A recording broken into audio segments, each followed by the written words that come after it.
जब उसको आशीर्वाद दे दिए और नारद जी को कहा दिए कि भैया सामान जौने दुकान से लेना वहीं जाके चेक करा ला, पता नहीं असली मिलल कि नकली। और जब समय आई केवल टोकन हाथ और नकली हो जाएंगे, चारों बगल से फेल हो जाता। अरे सुर को दिए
पहुंचा, बोला बाबा आपने जो वरदान दिया है ना मुझको थोड़ा चेक करना है असली है कि नकली।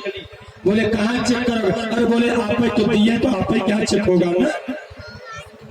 बोले नहीं तो ठीक करोगे तुम। अब वो पहुंचा और इधर से बाबा भोला चले भाई दौड़ा लिया। अब तो बाबा 40 किलोमीटर प्रति घंटा की रफ्तार से जो चलती है।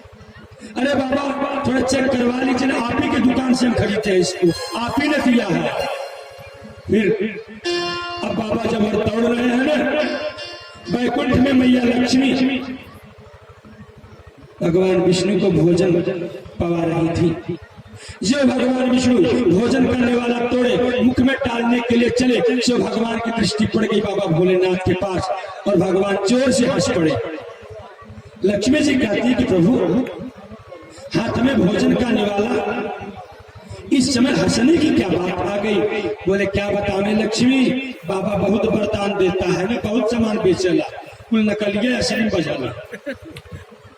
ज्यादा सामान बेचेगा मतलब कि समझ जा कुछ गड़बड़ी बात। बाबा जो असली वरदान के चक्कर में बच चुका है यार। बोले क्या हुआ? कहे देखो एक बार आप ही बाबा 40 किलोमीटर प्रति घंटा की रफ्तार से दौड़ रहे हैं। उस समय भगवान विष्णु एक ब्रह्मचारी का रूप बनाए और वहां आ गए। अरे बोले भैया विकासुर धरा कहाँ दौड़े जा रहे हो? अरे बोले प्रभु हमको वरदान मिला है। बोले कौन सा वरदान? अरे बोले हमको वरदान मिला है कि हम जिसके सिर पर हाथ रखेंगे वो समाप्त हो जाएगा। बोले तो उधर कहाँ जा रहे हो? अरे बोले भाई नारद जी बताए थोड़ा चेक कर लेते वरदान असली है कि नकली। बोले देखो भैया तुम उसके चक्कर में कहाँ पड़ गए, वो तो रात दिन भांग धतूरा खा करके मस्त रहता है, कब क्या करता है कुछ पता ही नहीं, नशे में क्या कर बैठता है कुछ नहीं पता। उसका वरदान जो नकली हो जाता है। हमको भी कई बार कुछ न कुछ ऐसा कहा लेकिन कुछ नहीं हुआ। बोले तो अरे बोले उसका वरदान असली है नहीं, चेक कर लो अभी। बोले कैसे? बोले अपने ऊपर हाथ रखो देखो। अरे बोले वाह हम अपने ऊपर हाथ रखे हम भी जल जाए। कहे भैया देखो जब आप जलोगे, जब किसी के ऊपर हाथ रखोगे उसमें से अग्नि आवेगी तभी ना वो जलेगा। बोले हाँ। बोले जब अग्नि आवेगी तो आँच तो दूर से लगती है ना, भभका आता है ना, थोड़ा हाथ ऊपर रखना, अगर भभका आवे गर्माहट आवे तो हाथ हटा लेना।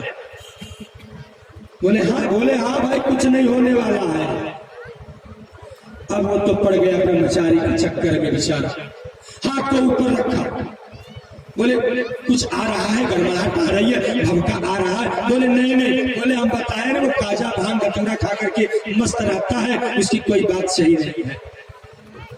थोड़ा हाथ अब नीचे रखो, वहां उसको भी कह रहे हाथ रखो और वहां सूचना भी दे देते देखो भैया थोड़ा नीचे रखना, गर्माहट आएगी तुरंत हटा लेना। और नीचे किया। बोले बाबा कुछ नहीं हो रहा। बोले आप तो कह ही रहे हैं ना कुछ नहीं होने वाला। वही हाथ अपना रख लिया सिर पर और जय जय सीता राम। कहने का तात्पर्य हमारे भोले बाबा इतने कोमल है, इतने दयालु है ना, जो तुरंत प्रसन्न हो जाने वाले। उस बहेलिया के द्वारा अनजाने में जल और बेल का पत्ता गिर जाने से बाबा भोलेनाथ प्रकट हो गए। और जब बाबा भोलेनाथ प्रकट हो जाते हैं सो बहेलिया से कहते हैं बहेलिया तुम मुझसे मांग ले, कुछ वरदान मांग ले, क्या चाहिए?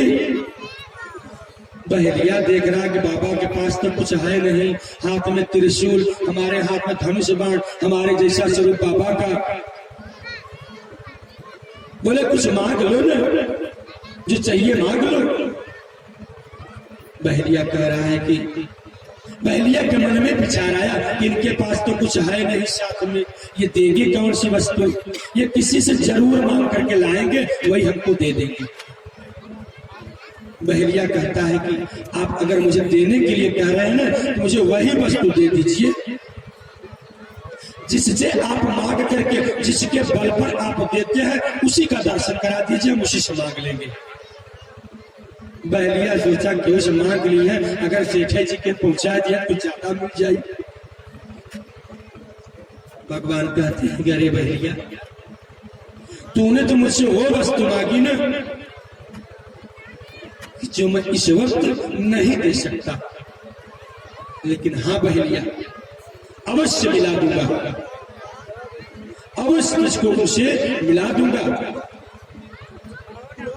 वही बहलिया आगे चल करके तक्षक हुआ, वही बहलिया आगे चल करके फिर केवट हुआ, वही बहलिया आगे चल करके शतानंद ब्राह्मण हुए, और वही बहलिया द्वापर करके हमारे बाबा के भगवान के बहुत प्रिय मित्र सुदामा जी हुए। क्योंकि अनजाने में जो पूजा हो जाती है भगवान की, जाने अनजाने किसी भी प्रकार से अगर हम भगवान की पूजा कर लेते हैं ना, तो पूजा जो है हम लोगों को मोक्ष प्रदान कर देता है, भगवान की प्राप्ति करा सकती है। कि राम सिया राम सिया राम सिया, उसी ने जन्म दिया, उसी ने जन्म दिया, सिया राम सिया राम सिया।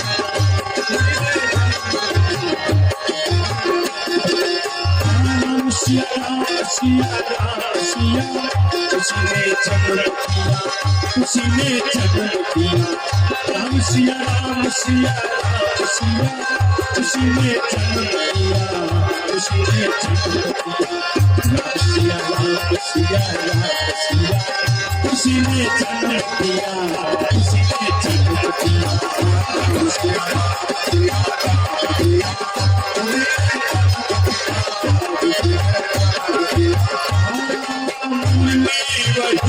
मुरली वाले वही, मुरली को बचाने वाले वही, मुरली वही, मुरली वाले वही,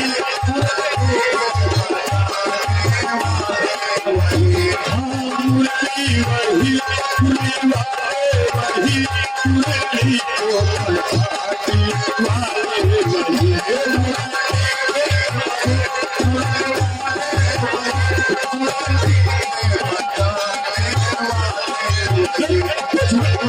सिया राम सिया राम सिया, उसी ने जन्म दिया, उसी ने जन्म दिया।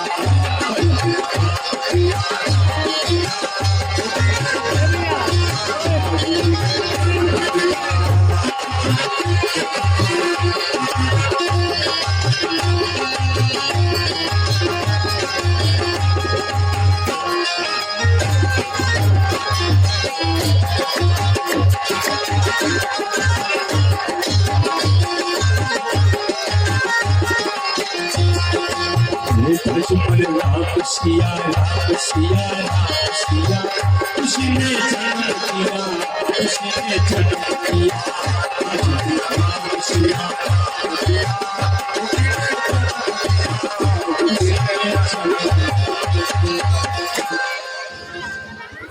मुझे पंक्ति याद आ गई, और यहाँ के लोगों का उल्लास देख करके यहाँ के लोग धन्य हैं जिस परमात्मा ने, जिस पिता माता ने ऐसे ऐसे लोगों को जन्म दिया है ना, जो कि बैठ करके भगवान की कथा को सुन रहे हैं। कि समझा करता हूँ नाही गैला, समझा करता हूँ नाही गैला, जब ले कथा सुने गैला, समझा करता हूँ नाही गैला, जब ले कथा सुने गैला। कथा भागवत तनु ऐसा हमसे मत पूछा, हमसे पूछा।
बह लिया।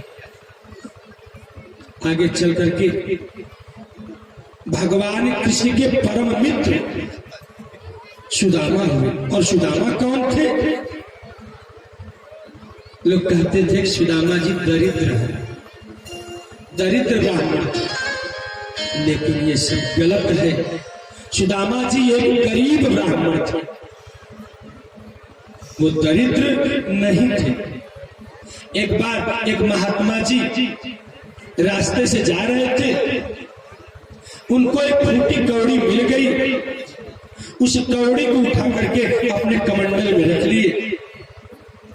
चेलों ने पूछा कि महात्मा जी आपने फूटी कौड़ी उठा करके कमंडल में क्यों रख लिए? बोले जो फूटी कौड़ी है ना, हम इसको ले जाएंगे, जो कोई दरिद्र मिलेगा उसी को देंगे।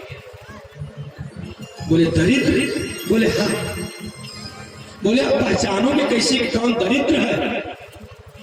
बोले खुद आकर के अपना परिचय दे देगा। बोले कैसे?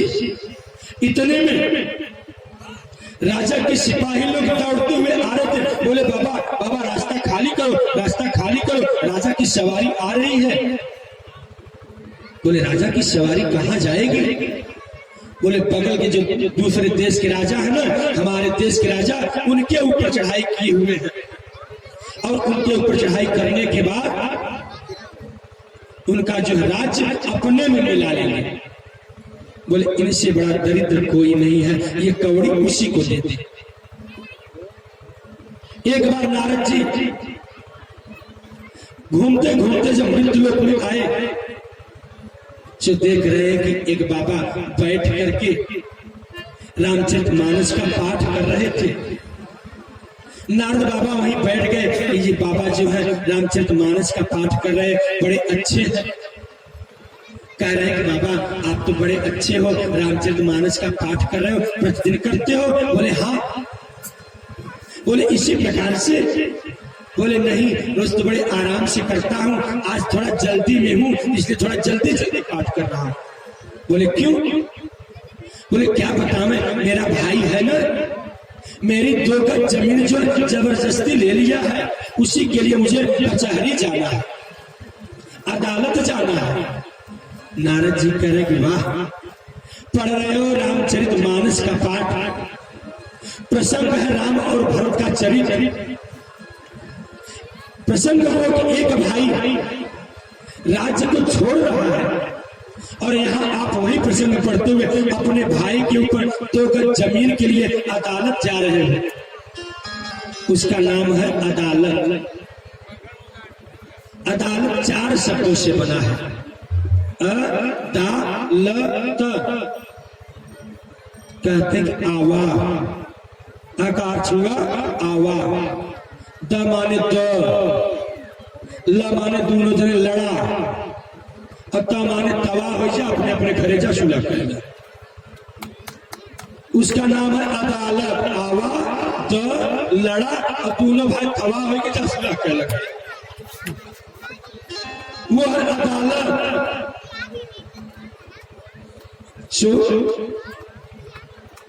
उस दरिद्र, तो लोग जो सुदामा जी को दर्द करते थे, सुदामा जी दर्द नहीं थे, गरीब थे बेचारे। ये सत्य बात थी कि सुदामा जी केवल भगवान की प्राप्ति के लिए भगवान के भजन में लीन रहते थे।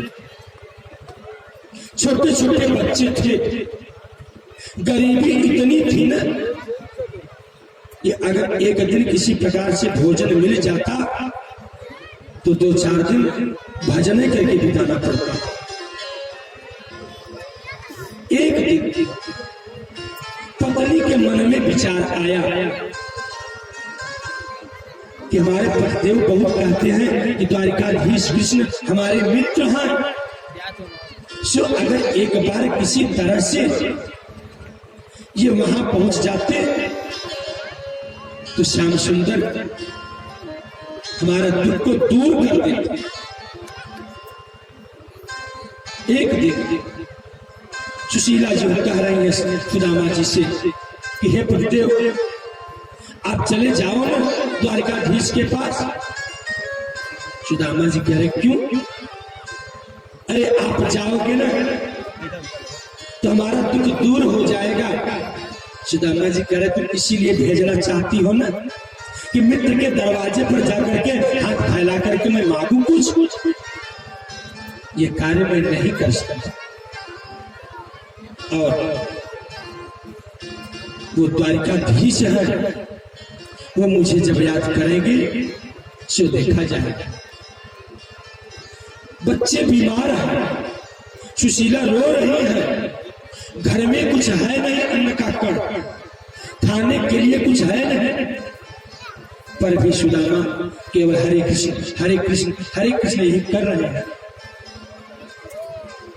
सुशीला रो रही है, विलाप कर रही है और अपनी माता पिता को कह रही है कि श्याम हो श्याम मैं कहीं के पुकारूं, सूझे नाही देसवा तुहार। अगर मुझे पता होता ये बच्चों के दुख को जो मैं झेल रही हूं, ना पहनने के लिए कोई वस्त्र है, ना खाने के लिए अन्न का कण है, तो हमारे पतिदेव जो है एक भी बात मेरी को सुन नहीं रहे हैं। अगर ये चले जाते तो मेरा दुख दूर हो जाता। कि श्याम